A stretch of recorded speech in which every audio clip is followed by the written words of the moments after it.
अस्सलाम वालेकुम नाज़रीन, आप देख रहे हैं फ्लाई न्यूज।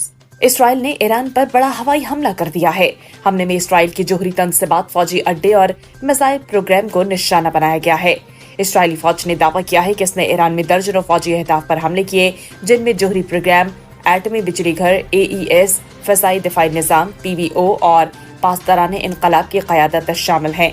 खबरसां एजेंसी रॉयटर्स के मुताबिक इतलात है कि ईरान के आर्मी चीफ मुमकिन तौर पर हमले में हलाक हो गए हैं।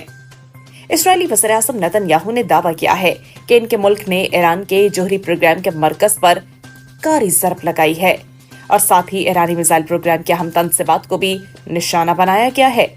हमला नतन्स में मौजूद जोहरी बिजली घर पर भी किया गया, जहां यूरेनियम अफजूदगी के लिए सेंट्रीफ्यूजेस नस्ब हैं। यह तंसीब जमीन में 50 मीटर गहराई में वाक़ है और 8 मीटर मोटी कंक्रीट की तह से महफूज है। इसके अलावा करमानशाह में भी मुतादिद अहदाफ पर हमलों की इत्तलात हैं।